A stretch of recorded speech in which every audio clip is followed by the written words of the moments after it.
Hey guys, on today's episode, I visit the Acura NSX factory and I walk the line as the cars are getting painted. Now, Acura offers a package called the Andaro Premium Paint Package. It's a $6,000 upgrade. I've seen it in person. It's pretty incredible, but I want to understand the difference between the base paint versus this Andaro paint. So that's number one. Number two, back when I shot the ATA 201 series, we talked about the UV inhibitors within the clear coat. Now, as a detailer, I wanted to understand how much clear coat can I take away before we jeopardize the integrity of that clear coat. So I thought it was perfect timing to ask one of the paint managers of the Acura NSX, hey, what's your perspective on that? How much can I take away before you guys as the manufacturer are going, whoa, go easy on our paint jobs? I think it's gonna be very helpful for us and gives us a little bit of a rule of thumb when we're working on our car. So that and a whole lot more on this episode of Drive and Protect.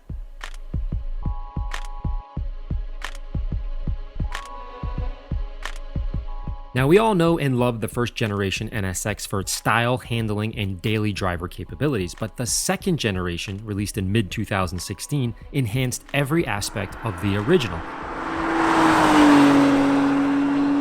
And to avoid reiterating what most every journalist has said about the NSX, it is amazing and as capable as million-dollar hypercars, but it's priced at about $150,000 to $200,000 with 573 horse, 0 to 60 in 2.9 seconds, twin-turbo V6, and 3 electric motors. Now, that all sounds great, but as a detailer, my focus is on the paint. NSX is offered in 3 paint levels: base, premium, and Andaro. This here is Acura's Thermal Orange Pearl, which looks great and is a $700 upgrade over the stock colors. But Acura's highest paint package, Andaro, is a $6,000 upgrade. I want to know what makes this paint cost more. Is it the paint itself, or is it the process, or the thickness of the layers, or something else altogether? To find out, I visited Acura's Performance Manufacturing Center in Marysville, Ohio, where Honda's U.S. auto manufacturing began in 1982. This factory, however, was solely created for the Acura NSX. But before we go on the tour, I wanted to ask Keith Bullock, Acura's paint department manager, to compare the different paint options for the NSX, as well as their company insight on how much clear coat can be removed before jeopardizing its protective UV inhibitors. I've been dying to ask you a bunch of questions, and I sent you a ton of emails, so I appreciate the back and forth. The biggest question is, 1, does paint have UV inhibitors? And 2, when we're polishing, from a detailing perspective, we're abrading the paint, are we removing those UV inhibitors? Yeah, that's a great question, but let's back up a little bit. Let me give you a little bit of history about paint. Okay. So way back in the day, they just had a monocoat. No clear coat, no UV inhibitors. So you wipe it, and like if it was a red car or whatever, and you pull up your rag and it would be red paint on there, that kind of thing? Excellent example. Okay. So then they learned from their mistakes, so they start adding clear coat, some UV inhibitors, but it was a single stage. Right. So we still had some problems. So now the OEM plants, not only do they have clear coat, but they have a mid coat, which gives you more UV protection. Understood. All right?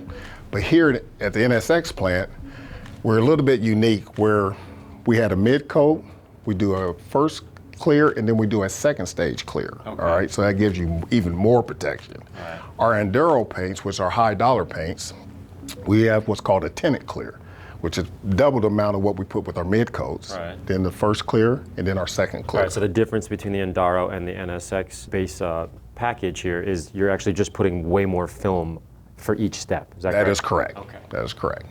So when you're detailing, just rule of thumb, every paint is a little bit different, but rule of thumb, as long as you don't take it past about a half a mil of reduction, like right, grading it away, you won't be doing anything to the UV inhibitors, and you won't dull your paint out.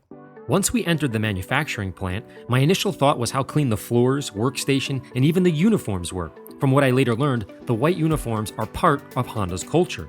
From the floor technicians, back office workers, to the CEO, all wear white uniforms to promote a sense of equality in the workplace since its inception in Tokyo, Japan in 1948. Our first stop on the way to the paint division was the frame welding department. Over 900 MIG welds are completed by robotic arms to create a space frame that is incredibly precise, ultra-rigid, and lightweight. From there, the frame is lowered into various bathtubs via an overhead lift. Tank 1 is for cleaning the metal from grease, oils, or anything other than the raw metal. Tank 2 and 3 remove or neutralize that cleaning solution from tank number 1. Once the frame is spotless, it's dunked into our zirconium bath in tank number 4. Now, zirconium is used to protect the metal from heat and corrosion, but it's safer than traditional phosphate baths and has no environmental impact or waste. From there, it moves to rinse tank number 5 and 6 to remove the excess zirconium. Afterwards, it's dunked into an E-coat or electrostatic tank to promote better paint adhesion before being rinsed again and placed in multiple ovens to bake or cure. While the frame is being prepped in the baths, the body panels are placed on a proprietary structure called a buck. This wireframe holds the 28 body panels in the same relative position and shape of the vehicle to ensure the paint is consistent from one panel to the next. I later realized the buck is basically an expanded or blown up version of an assembled car that travels along on a conveyor belt, not only holding and grounding the panels themselves, but magnetically attracting any potential paint edge runs or drips via these blue metal arms. Next, we needed to suit up in protective overalls to minimize any dust or particles from our clothes entering the paint and prep areas, which might cause dust nips in the finish later on. It's pretty cool. Before the panels are placed on the buck, they are sanded and inspected for imperfections by hand. Once inspected and assembled, the buck travels down to the blowout and wipe down station to remove any remaining dust or particles prior to priming. However, notice the frame of an Acura TLX on the NSX conveyor belt. This is a limited edition TLX that will have the same Andaro paint job exclusive to the NSX. Deliveries of the 2020 TLX PMC edition will begin this summer with pricing around $50,000, and an MDX version will soon follow. Each TLX will be finished in Andaro's Valencia Red Pearl, which features nanopigment technology that produces high color saturation from chroma and the deepest levels of contrast and reflection that are typically reserved for supercars like the NSX, so it's pretty cool if you can get your hands on one of these limited editions. After the panel wipe down, the buck moves into the painting department that houses the robotic painting arms for the primer, the ground coat, tinted clear, and the final flow coats. Okay, so this is a bumper and we use this for programming. So that actually we put like a guide on the end of the guns right there and we check our distance. So we try to follow this line. And also it gives our spray pattern, which is 6 inches. So we get our correct overlap. Next, we walked over to the paint mix or control room situated strategically between the paint and the clear coat sections of the conveyor belt. This is where the technicians monitor paint booth temperature, humidity, cure oven temp, and so on to ensure consistency on each step. These machines here are mixing paint that is fed through the arms, out of the nozzle, and onto the panels. But first, the panels are primed, then wiped and air blown immediately prior to entering the ground coat station in the adjacent room. Once the computers are ready and programmed, the belt moves the buck from the primer room to the ground coat station through this locked tunnel to avoid overspray and dust from one room to the next. Notice the rubber gaskets on the wall carrying the unit. This helps reduce the particle transfer and minimizes post-painting sanding or refinishing. The first color step is the ground coat. This provides a solid base or complete coverage on a given panel in your desired color. Since it's the base coat of red, the color is slightly salmon and not a deep, rich Andaro red yet, as it's just the first of many coats.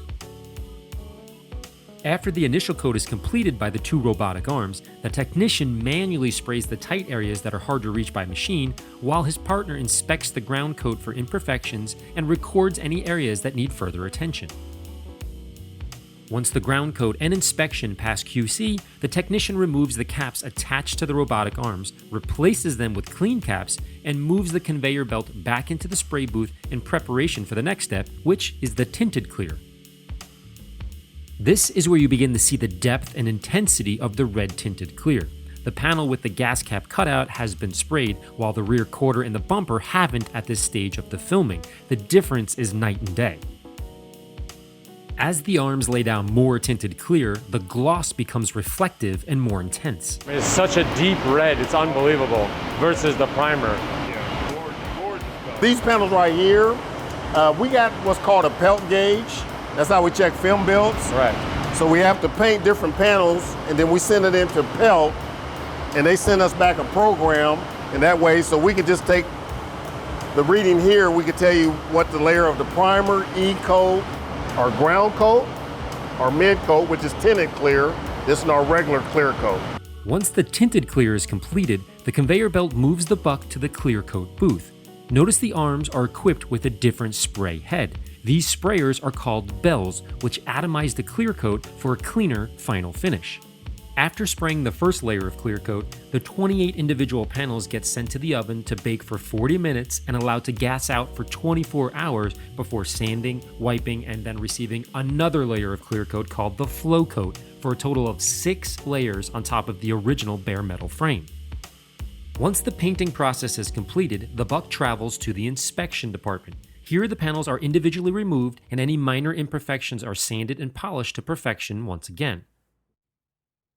After years of being in the paint restoration world, it seems there's simply no number one perfect standalone paint. It actually requires refinement, sanding and polishing and inspecting 2, 3, and 4 times to make the product look as good as it protects.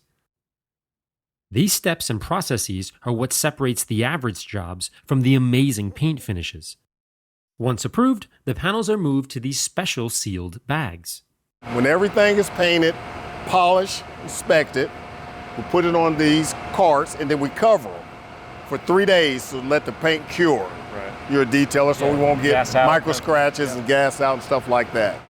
After 3 days, the parts are removed from the bag and reassembled on a mock chassis. This is done to ensure the color is consistent from one panel to the next using the X-Rite handheld spectrometer. Each panel matches the next perfectly, or it's rejected. The results are carefully monitored and recorded on the workshop board to ensure consistent quality standards are met on each car.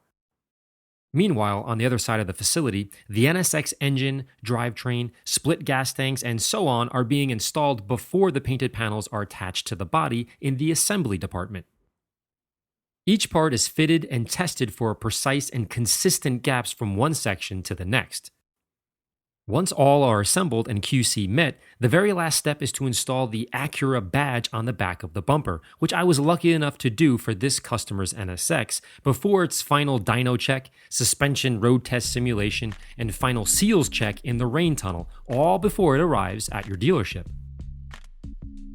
Now, in person, the Andaro paint is obviously special because of the tinted chroma clear that adds this distinctive depth or what feels like an aftermarket specialty paint job, usually reserved for show cars or prototypes, cars like that takes several weeks to months to complete. So to have this produced in a factory setting is pretty impressive for $6,000. But I wanted to confirm the depth or the paint thickness between the 3 paint packages to see if in fact they are different and by how much. So this would be the standard color. This is white. Now check out the paint depth gauge, 7.4, 7.8, right around 7 to 8. Now we go to the premium package, which I think is a $700 upgrade. It's this one right here, let's go measure it. So this is the premium version. It's about a $700 upgrade, and as you can see, put it on, paint depth gauge. We're getting around 9 or 10, which is about 2 mils thicker than the base version. Now when we move to the Andaro, I think we're gonna get even more paint. Okay, so this is the Andaro package, which we just watched a few minutes ago. Tons of paint on here, as you can see. Put it on. 17.3 mils, which is insane amount of paint. That's why it looks so good.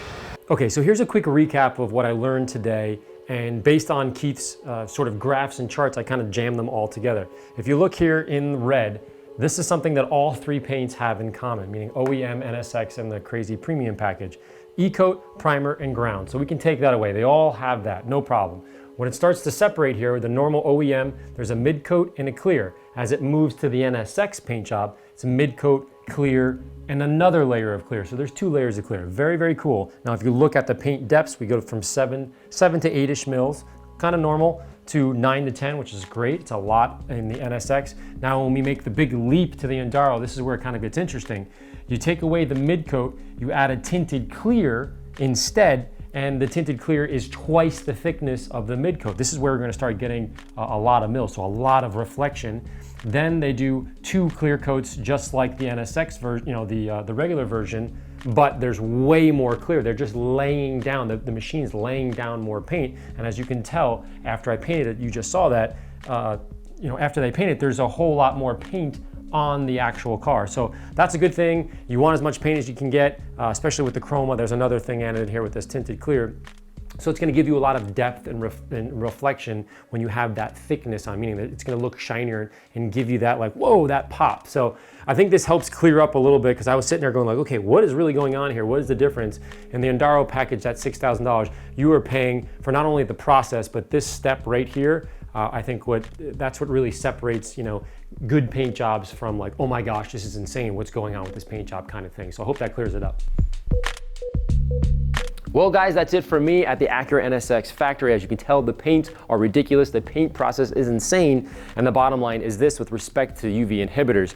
If you don't remove more than a half a mil of paint on any car, you'll be in good shape and you won't jeopardize the integrity of your clear coat. As always guys, you know where to find me, Larry at AMMONYC.com. Thanks for watching and we'll see you next week.